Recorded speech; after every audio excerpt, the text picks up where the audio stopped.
શું તમારી પણ સાંજની ચા અધૂરી છે? આવા કંઈક કુરકુરા ફરસાણ વગર? અને આ ચટપટા તો ખરા જ, પણ સાથે કુરકુરા પણ કેટલા છે તે તમને આ અવાજ સાંભળતા ખબર જ પડી ગઈ હશે. ન તો આમાં ઈનો, સોડા કે પછી કંઈ મોણ ઉમેરવાનું છે અને ના તો આને રેસ્ટ આપવાનો છે. ફક્ત એક જ એવી ટ્રીકથી આ ગાંઠિયા ન તો કડક બનશે અને ખાવામાં કુરકુરા પણ લાગશે. જય શ્રી કૃષ્ણ મિત્રો. તો આજની આ રેસીપી શરૂ કરતા પહેલા જો હજી સુધી તમે મારી ચેનલને સબસ્ક્રાઇબ ન કરી હોય ને તો જરૂરથી કરી લેજો અને મારી નવી રેસીપીઝનું નોટિફિકેશન તમને મળતું રહે તેના માટે બેલનું આઇકન પણ જરૂરથી દબાવજો. અને જો આજનો આ વિડીયો તમને પસંદ આવે તો તેને લાઈક કરજો, તમારા ફ્રેન્ડ્સ અને ફેમિલીમાં શેર કરી દેજો. તો ગાંઠિયા બનાવવા માટે આપણે બેસન કાં તો પછી ઘરનો ચણાનો લોટ કંઈ પણ વાપરી શકીએ છીએ, પણ ખાલી એક જ વાતનું ધ્યાન રાખવાનું છે કે તે એકદમ જ લીસો બેસન જે બારીક આવે છે તે જ વાપરવાનો છે. કકરો લોટ નથી લેવાનો. જો તમે કકરો લોટ લેશો ને તો તેનાથી ગાંઠિયા કુરકુરા તો બનશે પણ એકદમ જ કડક અને હાર્ડ બનશે, સોફ્ટ નહીં બને. એટલે હંમેશા બારીક બેસન જ વાપરવો.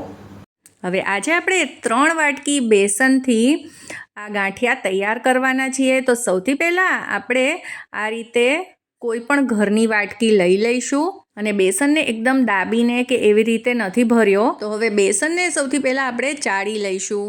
તો ચાળવો ખૂબ જ જરૂરી છે. જો તમે ચાળીને બેસન ભરતા હોય ડબ્બામાં તો પણ જ્યારે ગાંઠિયા બનાવવાના હોય ને ત્યારે ફરીથી ચાળવો ખૂબ જ જરૂરી છે.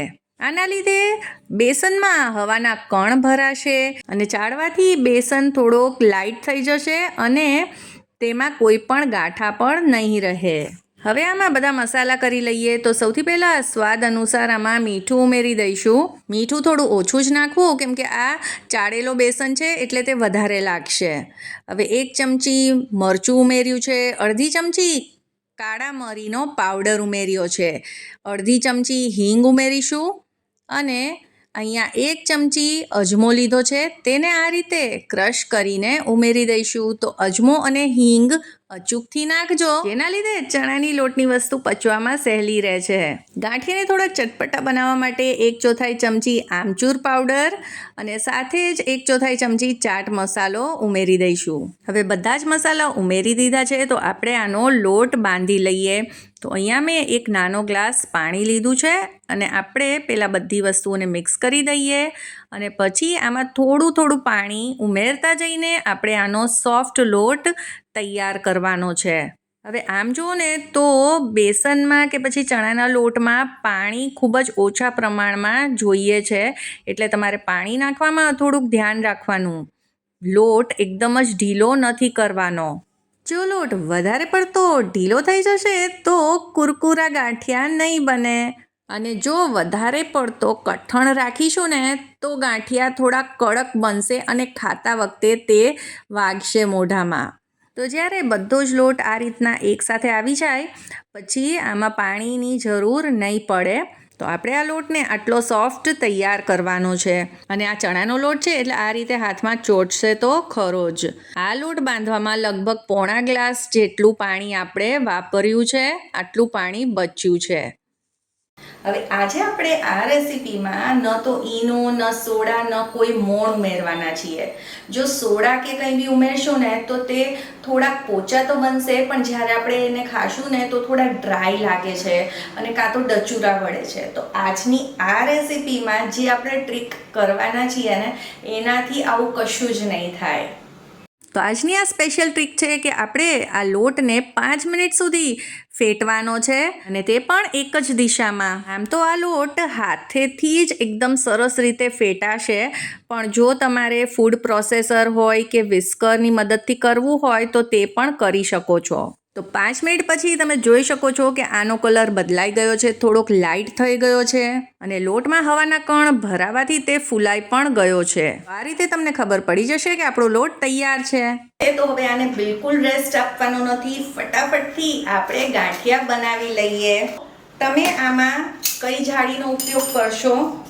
એટલે આજે આપણે આ જે મોટી ગાંઠિયાની જાળી હોય છે તે વાપરવાના છીએ. આ એનાથી નાના કાણાવાળી છે, આનાથી થોડા પતલા ગાંઠિયા થશે. હવે આ ગાંઠિયાના સંચાને આ રીતે તેલથી ગ્રીસ કરી લઈશું બ્રશની મદદથી, એટલે અંદર લોટ ચોટે નહીં. હવે હાથોને આપણે થોડાક તેલવાળા કરી દઈશું અને જે ગાંઠિયાનો લોટ છે એ થોડોક આપણે આ રીતના હાથમાં લઈશું અને આ રીતના રોલ કરી લઈશું. તો તમે જુઓ લોટ એકદમ જ સરસ ચીકણો થઈ ગયો તેલના લીધે. એ જરા પણ હવે ચોટશે નહીં. તો બસ જરાક જ તેલ હાથમાં લગાવશો ને તો આ રીતે એકદમ જ સરસ લોટ આપણો તૈયાર થઈ જશે. તો બસ આવી રીતના જ થોડો થોડો લોટ લઈ હાથમાં આ રીતે તમે ગોયણાની જેમ કરો કે પછી રોલ કરો અને એ રીતે સ્મૂધ કરી અને એને આપણે આ ગાંઠિયાના મશીનમાં નાખતા જઈશું. તો લોટને એકદમ જ ઉપર સુધી નથી ભરવાનો. અને હવે મશીન બંધ કરી દઈશું. તેલ પહેલેથી જ આપણે મૂકી દીધું છે ગરમ કરવા માટે. તો જો હું તમને બતાવું તો આ એક આખો સંચો ભરાણો છે અને બીજો થોડોક આટલો લોટ બાકી રહ્યો છે. અને આજના માપથી 400 ગ્રામ જેટલા ગાંઠિયા તૈયાર થાય છે. તો તેલને ચેક કરી લઈશું. તો થોડોક લોટ આમાં ઉમેરશું. તો 1-2 સેકન્ડમાં લોટ આવી રીતે ઉપર આવી જાય એનો મતલબ એમ કે તેલનું તાપમાન એકદમ બરાબર છે, સરસ રીતે ગરમ થઈ ગયું છે. તો ફ્લેમને 2 મિનિટ માટે ધીમી કરી અને આપણે આમાં ગાંઠિયા પાડી લઈશું. તો એકસાથે વધારે પડતા ગાંઠિયા આમાં નથી ઉમેરવાનું. લગભગ 2 રાઉન્ડ જેટલું જ આપણે આમાં ફેરવશું, જેથી કરીને તળાતી વખતે ગાંઠિયા વચ્ચેથી અંદરથી બિલકુલ બી કાચા ન રહે. તો ફ્લેમને અત્યારે આપણે હાઈ જ રાખવાની છે.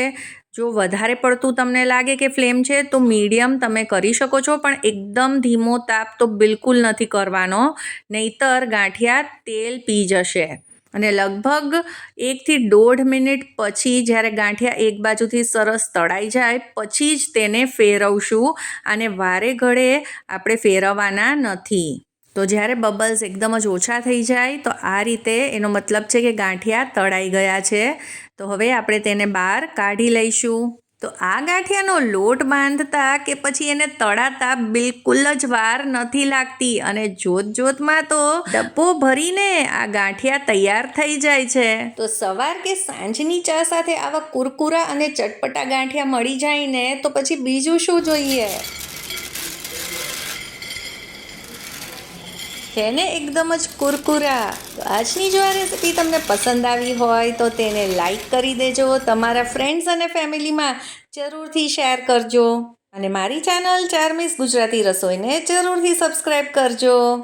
સાંજની ચા સાથે તો આ છે પરફેક્ટ કોમ્બિનેશન. તો આજે જ ટ્રાય કરો.